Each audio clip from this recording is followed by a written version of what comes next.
زید please ایک بار کال اٹھا لو please. دوسرے کمرے میں آ کر مسلسل اس کا نمبر ٹرائی کر رہی تھی مگر وہ نہیں لگ رہا تھا. یا اللہ کیا کروں. سسکتے ہوئے گلاب کی پتیوں کا تھا ٹیبل سے نیچے پھینکا. آج کے بعد صرف اس پر بدنامی کا داغ نہیں لگنا. صرف وہی رسوا نہیں ہوتی بلکہ اس کی فیملی، اس کی ماں، اس کا بھائی بھی کسی سے نظریں ملانے کے قابل نہیں رہتے. تبھی اس کا فون بج اٹھا. ہیلو زید. زید تم کیوں نہیں آ رہے؟ ایک بار سب کلیئر تو ہونے دو. کال ریسیو کرتے ہی ایک بار پھر سے سک اٹھی تھی. دیکھو دانائن، جو بات مجھے پتہ چلی ہے وہ چھوٹی نہیں ہے. تم نے مجھ سے یہ بات کیوں چھپائی؟ وہ بھی اتنی بڑی بات. اس کا اسپاٹ لہجہ دانائن حسن کو سن سا کر گیا تھا. کیا یہ وہی شخص تھا جو اس سے کال پر ذرا سی دیر بات کرنے کے لیے تڑپتا تھا؟ شادی کا پرپوزل لانے کے لیے بےتاب ہو رہا تھا مگر اسے اس وقت اپنی نہیں اپنی فیملی کی پرواہ رہی تھی. ہاں میں مانتی ہوں میں بہت بہت غلط کیا تم سے چھپا کر، مگر جو تم سوچ رہے ہو ایسا کچھ نہیں ہے زید. تم ایک بار آ جاؤ، میں سب بتا دوں گی. بس کسی بھی طرح اسے قائد کرنا چاہتی تھی. دانین، اس رات چاہے ایسا کچھ بھی نہ ہوا ہو، تم اب بھی پاک دامن ہو. مگر میں کس کس کو بتاتا پھروں گا؟ میری فیملی کیا جواب دے گی سب کو؟ جواب دو مجھے. اور ویسے بھی مما نہیں مان رہی ہیں دانین. I am sorry. اپنی بے بسی بیان کرتا کال کاٹ گیا تھا.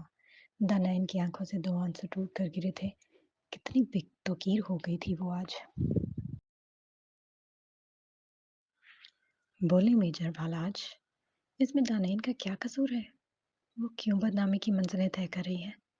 جواب دیں. پارکنگ میں کھڑی فاریا سر پر سوال بنی کھڑی تھی.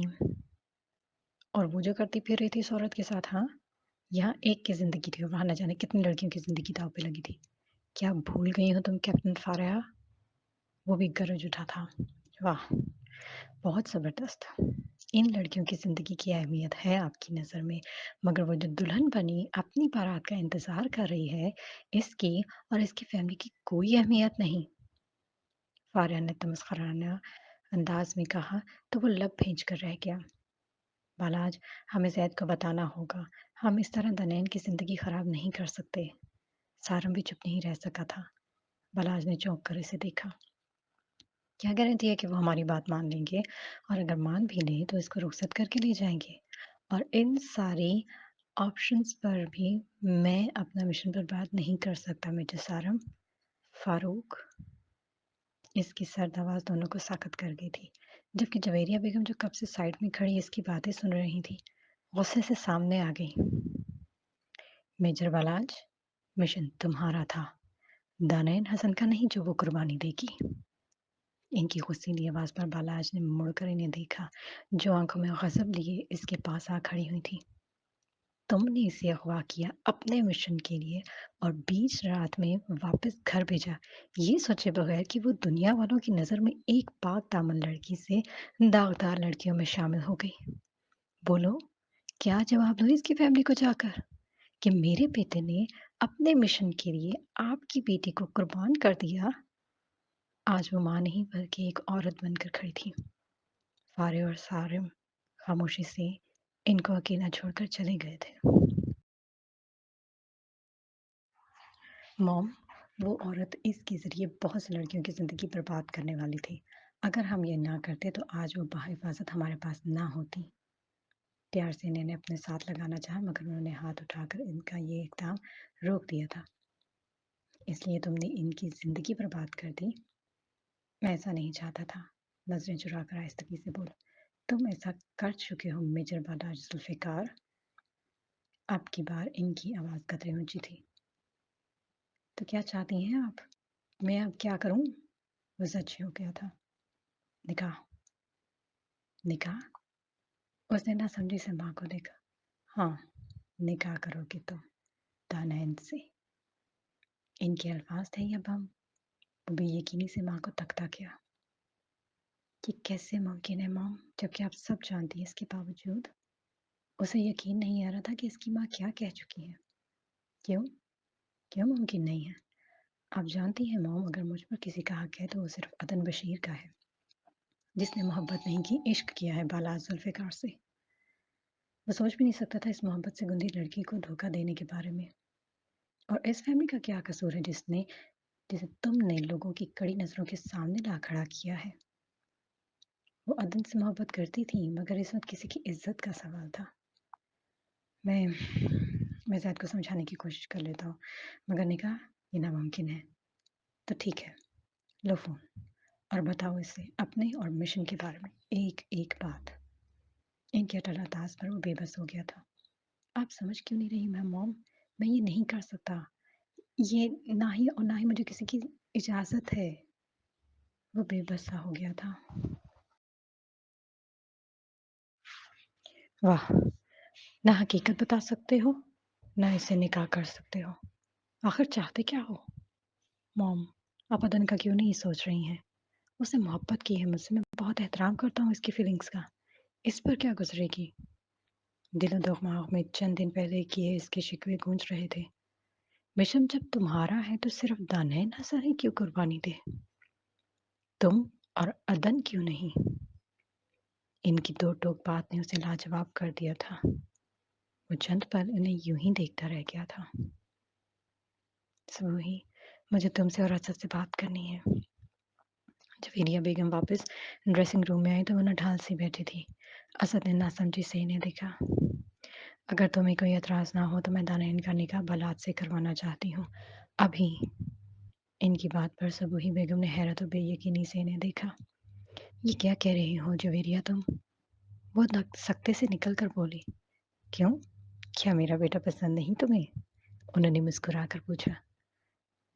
جویریہ تمہارا بیٹا تو بہترین ہے، اس جیسا شخص تو شاید میں ڈھونڈنے نکلوں تب بھی نہ ملے، مگر وہ کیوں کرے گا اس سے نکاح؟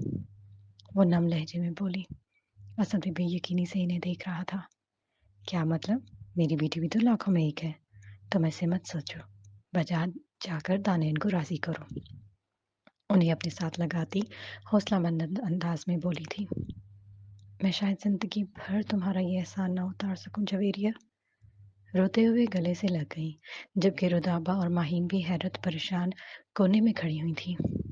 دانین دروازہ کھول کر وہ اندر آئی تو ایک ہاتھ میں موبائل تھامے ساکت سے بیٹھی تھی۔ میری بچی اس کے پاس بیٹھ کر اپنے سینے سے لگا لیا۔ ماما، کیا میں پاک دامن نہیں ہوں؟ ان کی آنکھوں میں دیکھ کر وہ بے بسی سے بولی تو وہ تڑپ تو اٹھی تھی۔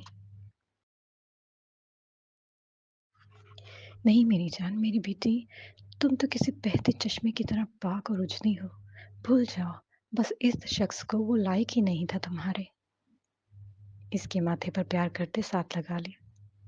مگر ماما، آپ لوگوں کو کیا جواب دیں گی؟ بھائی کیسے فیس کریں گے یہ سب کچھ؟ نم لہجے میں کہتی وہ پھوٹ پھوٹ کر رو پڑی تھی۔ اس کا بس ایک ہی حل ہے جو تمہارے ہاتھ میں ہے۔ سبوہی بیگم کی بات پر دانین نے سر اٹھا کر ناسمجھی سے انہیں دیکھا۔ جویریہ نکاح کروانا چاہتی ہے تمہارا بالات سے۔ دانین کو لگا جیسے کمرے کی چھت اس پر آ گری ہو۔ بے یقینی سے ماں کو دیکھتی وہ دور ہو گئی تھی۔ آپ سوچ بھی کیسے سکتی ہیں ایسا ماما؟ صدمے سے آواز گھٹ سی گئی تھی۔ میرا بیٹا اب ہماری عزت تمہارے ہاتھوں میں ہے بس۔ اس کے قریب آ کر منت سے بولی تھی۔ ماما آپ جس سے چاہیں میری شادی کروا دیں مگر اس سے نہیں۔ ماما یہ سب اسی کی وجہ سے ہوا ہے، اسی نے مجھے اغوا کروایا تھا۔ سسکتے ہوئے ان کے قدموں میں بیٹھ گئی تھی جبکہ وہ ساکت رہ گئی تھی۔ ان کی بیٹی کی خوشیاں اجاڑنے والا بھی وہی تھا، یہ کیسے ممکن تھا؟ مگر اس کی نیت خراب نہیں تھی۔ ان کے دل نے اس بات کی گواہی دی تھی، اور جو شخص اس مشکل میں اس کا ساتھ نبھا رہا تھا وہ برا کیسے ہو سکتا تھا؟ نہیں، میرا بچہ، اس کی نیت غلط نہ تھی، یہ بات تو بھی جانتی ہے، پھر کیوں کر رہی ہے یہ سب؟ انہوں نے بے بسی سے سسکتے دیکھ سمجھانا چاہا تھا۔ نہیں، کبھی نہیں، آپ کسی بھی غنڈے موالے سے میری شادی کر دیں مگر اس سے نہیں، اپنے آنسو رگڑتے نفرت سے بولی تھی۔ ٹھیک ہے، اگر آج تمہاری رخصتی نہ ہوئی تو کل تمہاری ماں کا جنازہ ضرور اٹھے گا۔ صفاقے سے کہتی وہ اسے ساکت کر گئی تھی۔ دانین نے دنگ نظروں سے انہیں دیکھا تھا۔ ماما، आप ऐसे कैसे कह सकती हैं? गालों पर आंसू लुढ़क कर गिरे थे। सबूही बेगम ने नम आँखों से उसे देखा मगर बोली कुछ नहीं। एक आप ही तो हैं मेरी सब कुछ, आप ऐसा कैसे कह सकती हैं? बोले मामा। इनके कंधे से लगे फूट-फूट कर रो पड़ी थी। बताओ, मानोगी मेरी बात? इसके गाल पर हाथ रखकर बोली। वो बेबसी से सर इस्पात में हिला गई। दानैन की रजामंदी के बाद अनन-फ़नन निकाह का इंतज़ाम हुआ था। फ़ारिया और सारम अपनी-अपनी जगह पे बेयकीन से थे। ये सब कैसे होता चला गया, किसी की समझ में नहीं आया था। ज़्यादातर मेहमान जा चुके थे। चंद ही मौजूद थे, जिन्होंने निकाह में शिरकत की थी। तमाम इजाब और कबूल की रस्म के बाद दानैन हसन, दानैन बलाज बना दी गई थी। मैं जानता हूँ तूने सिर्फ मेरी इज़्ज़त बचाने के लिए ये स्टैंड लिया है, मगर बालाज मैं ज़िंदगी भर तेरा कर्ज़दार रहूँगा। कार में बैठने से पहले असद ने बहुत मशकूर अंदाज़ में इससे कहा। बालाज को लगा इसका दिल किसी ने मुट्ठी में जकड़ लिया हो। और तू मुझे कितना हर्ट कर रहा है ये सब कुछ कहकर, वो सोचा है? उसने ताज्जुब भरी नज़रों से उसे देखा, जो एक लुटा हुआ शख्स बना खड़ा था। सबूही बेगम और जवेरिया बेगम के कहने पर रुखसती भी आज ही की जा रही थी। दानाइन बिल्कुल बेजान मूरत बनी पीछे गाड़ी में मौजूद जवेरिया बेगम के साथ बैठी हुई थी। रुखसत होते वक्त भी उसकी आंख से एक आंसू नहीं गिरा था। आज वो दुल्हन बनकर रुखसत नहीं हो रही थी, बल्कि एक बोझ, एक मजबूरी के तौर पर एक शख्स की जिंदगी में शामिल की गई थी, जो इसकी इज्जत का जनाजा अपने एहसानों की बग्गी पर लेकर जा रहा था। नहीं बालाज, मुझे बोलने दे यार, तू मुहाफिज है और आज वही वाकई इस बात पर खरा उतरा है। मेरी बहन मेरी कुल कायनात है, वो बहुत मासूम है, इसका ख्याल रखियो। लहजे में बहुत आजी और बेबसी थी। बालाज ने उसे अपने सीने से लगा लिया। तो बेफिक्र हो जा, वो अब मेरी जिम्मेदारी है। इसकी पुश्त को थपक कर दिलासा देता ड्राइविंग सीट पर बैठ गया था। दिलो दिमाग इस वक्त बिल्कुल खाली था। ना उधर दानैन हसन थी, ना अदर बशीर। यहाँ तक कि उसे ये भी याद ना था कि वो मेजर बालाज जुल्फ़िकार है। आज सिर्फ वो एक माँ का बेटा था, जिसके कहने पर एक अनजान लड़की के हकूक हमेशा के लिए अपने नाम करवाया था। मगर अब वो कहाँ अनजान थी। अब सिर्फ वो थी और उसी ने रहना था। बाकी सब तो बहुत पीछे रह गए थे। बैंक्वेट से अपार्टमेंट का रास्ता 20 मिनट का था और इन 20 मिनट के दौरान गाड़ी में कोई गुफ्तगू नहीं हुई थी। पार्किंग में कार रुकी तो जवेरिया बेगम और रुदाबा इस सख्त वजूद को नीचे लेकर उतरी, जबकि उसने कार टर्न करते वापस मेन गेट की तरफ मोड़ ली थी। जवेरिया बेगम ना चाहते हुए भी कुछ कह नहीं सकती थी, क्योंकि जानती थी ये वक्त उसके बेटे के लिए बहुत मुश्किल था। मगर जो हादसा इस मासूम लड़की के साथ हुआ था, इसे बर्दाश्त करना भी आसान ना था। घर में दाखिल हुए तो फारिया और सारम पहले ही मौजूद थे। Welcome home Danin. फारिया पुरजोश अंदाज में आगे बढ़ी और उसे गले से लगा लिया, मगर वो अपने हवास में ही कब थी। बेतासुर नजरों से उसे देखा और नजरें झुका गई। दानिन, मुझे तो यकीन ही नहीं आ रहा, मैं कराची में अपनी भाभी भी लेने आई थी। माहौल की खुशगवारियत कायम करने के लिए रुदाबा भी चहक कर बोली। चलो बच्ची को कमरे में ले जा, थक गई होगी। जवेरिया बेगम ने इसकी खामोशी को देखकर प्यार से कहा। हाँ सारम और मैं कब से तुम्हारा फोहड़ मेजर का कमरा ही सेट करने में लगे हुए थे। फारा खिलखिलाकर बोली तो रुदाबा ने घूर कर उसे देखा। क्यों पहले ही दिन मेरे भाई का इंप्रेशन खराब कर रही हो, मेरी भाभी के सामने बुराइयां करके? बालाज की कमरे की तरफ लेके जाती गुस्से से बोली। अभी दरवाजे तक ही पहुंची थी कि दानैन के कदम वही ठहर गए। एक नज़र फारिया को देखा और डुबडुबाई नजरों से सर नफी में हिला दिया। अभी इसमें इतनी हिम्मत ना थी कि जिस शख्स ने इसका सब कुछ उजाड़ दिया हो, वो उसी की सेज सजाए। फारिया ने एक नज़र जवेरिया बेगम को देखा, जो एक दुखी सांस भर कर रह गई थी। ये वक्त दानैन के लिए भी मुश्किल था। उसे भी सब एक्सेप्ट करने के लिए वक्त चाहिए था। और फिर फारिया उसे अपने रूम की जानिब ले गई थी।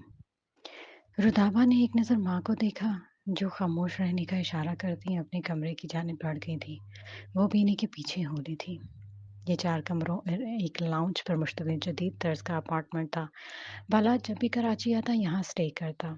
इसका कोना कोना बालाज जुल्फ़िकार के आला ज़ौक़ की मुँह बोलता सबूत था।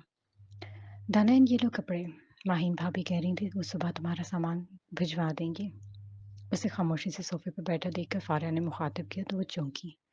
اور کپڑے لے کر واش روم کی جانب بڑھ گئی۔ فاریا نے فکرمندی سے اسے دیکھا جو کسی روبوٹ کی طرح ایکٹ کر رہی تھی۔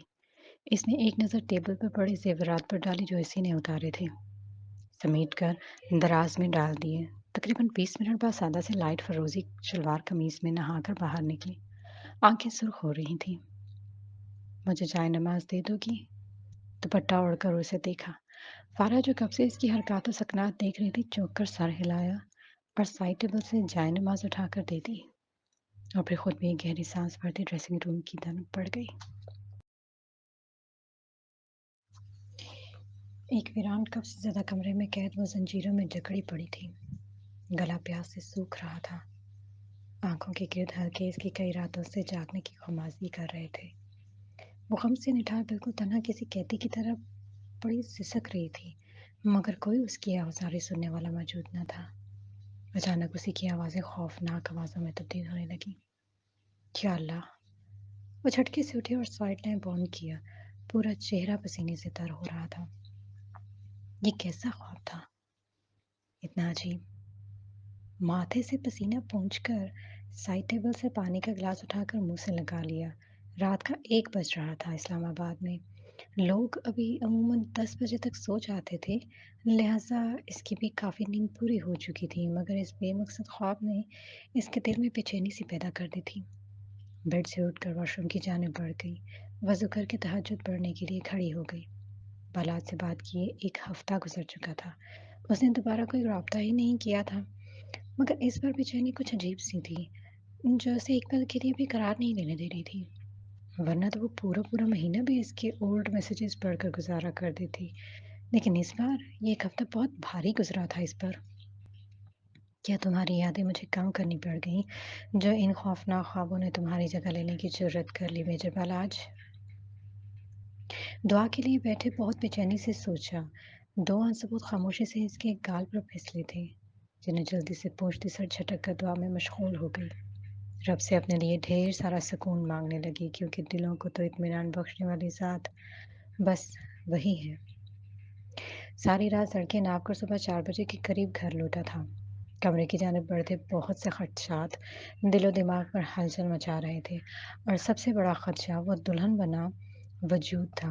جتنا وہ اسے جانتا تھا وہ اتنی آسانی سے تو یہ سب قبول کرنے والی نہیں تھی، یعنی ایک نیا طوفان اس کے اعصاب سے ٹکرانے کے لیے منتظر تھا۔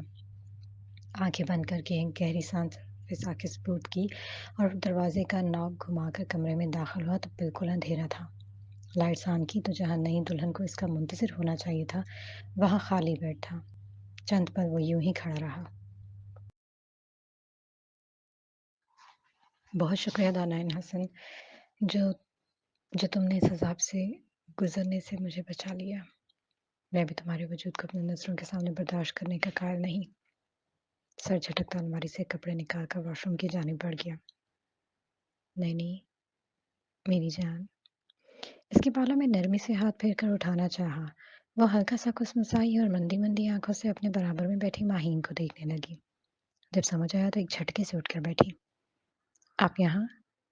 اپنی کنپٹی دباتے اس کے لبوں سے بس اتنا ہی نکلا تھا۔ سر درد سے پھٹ رہا تھا۔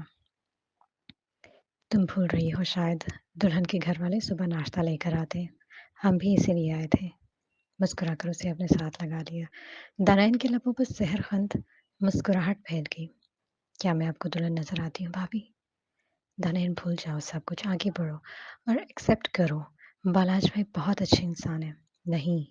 نہیں سننا ایک لفظ بھی مجھے، پلیز بس کریں۔ اس کی بات کاٹ کر چیختی اپنا سر تھام گئی۔ اچھا کچھ نہیں کہہ رہی میں میری جان، پلیز کچھ کھا لو ورنہ بیمار پڑ جاؤ گی۔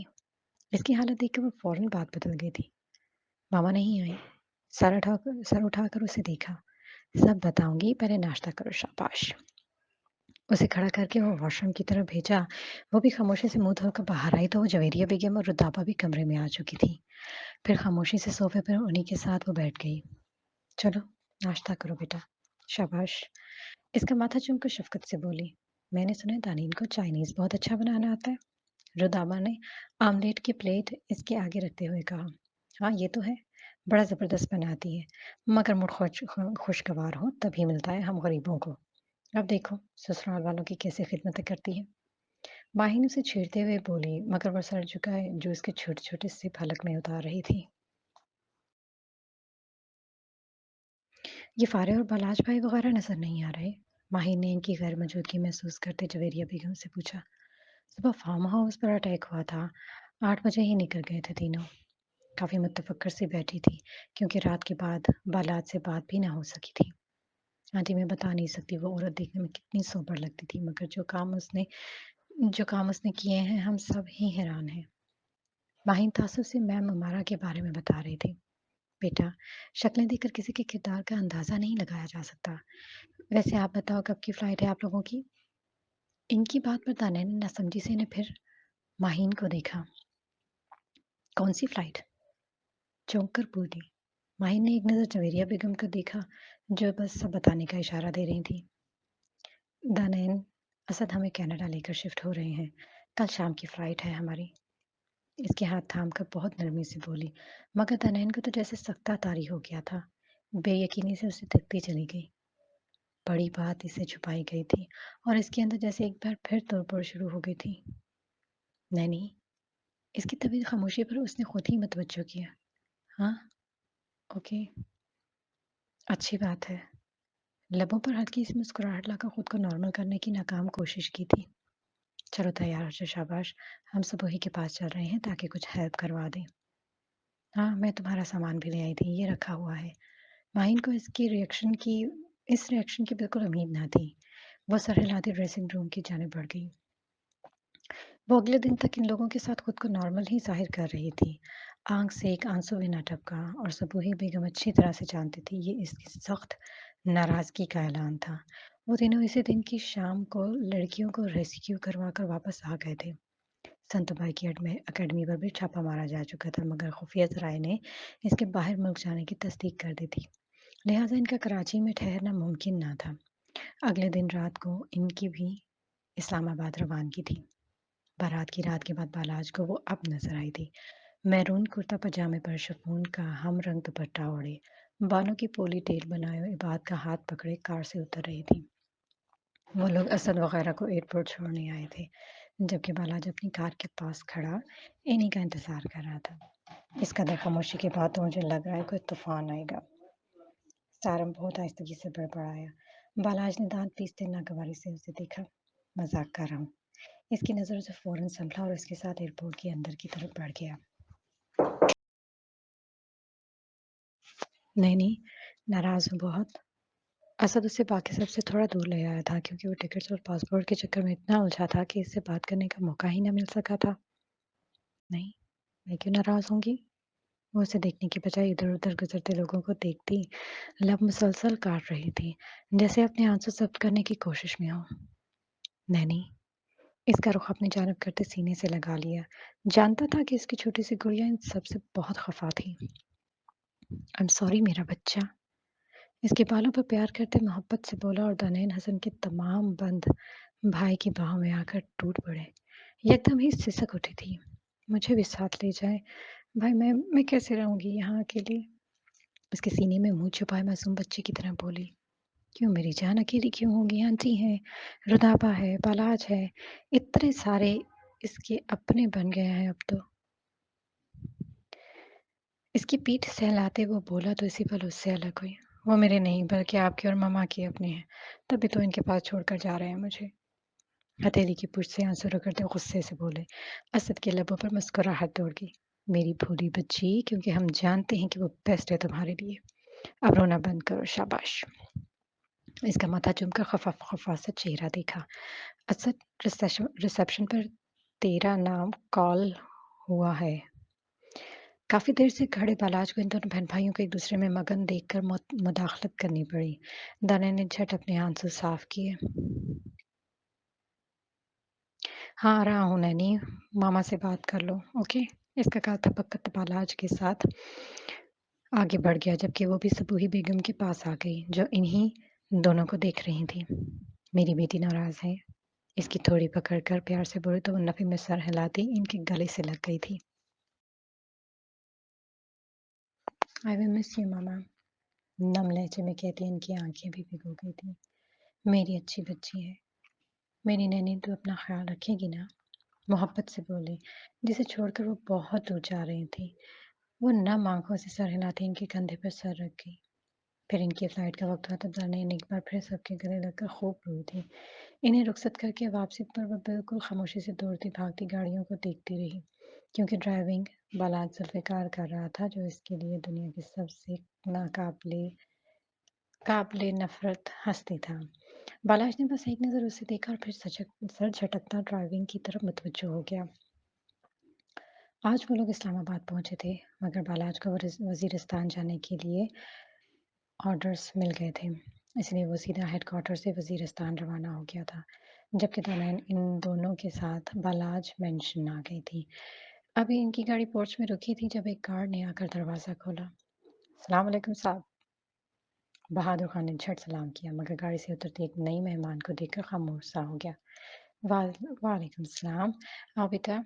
इसे जवाब देकर दानैन को अपने साथ लगाती रुदाबा के साथ अंदर लिए। वो कुछ झिझक भी रही थी इनके इतने खुलूस पर, जबकि अब तक उसने एक बार भी इनसे सही तरह से बात नहीं की थी।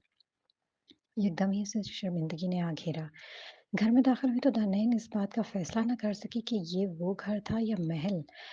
पूरे लाउंज में हर तरफ खूबसूरत और कीमती थी।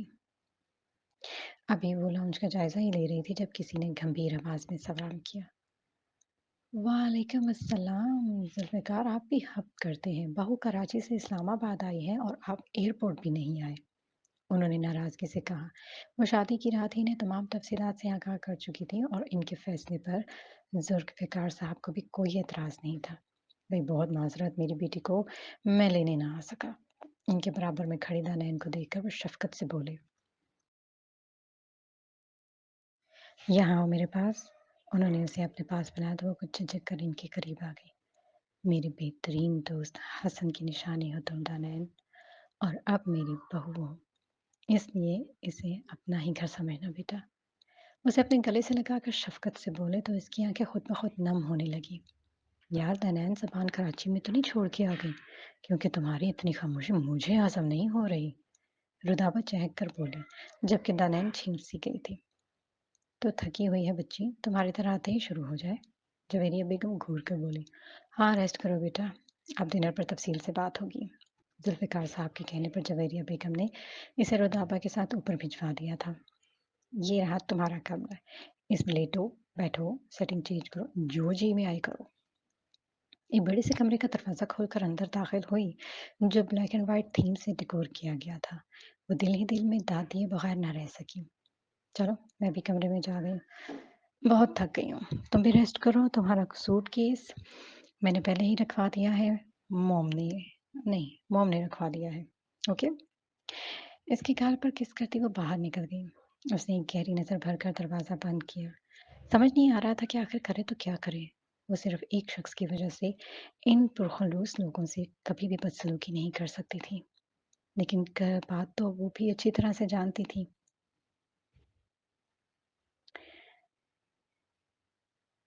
क्या एक फैमिली मेंबर के साथ वो ऐसा रहेगी? मगर इस शख्स को तो वो कबूल नहीं किया था इसने, और सिर्फ उसने क्या, बला जुल्फ़िकार ने भी तो इसको कबूल नहीं किया था।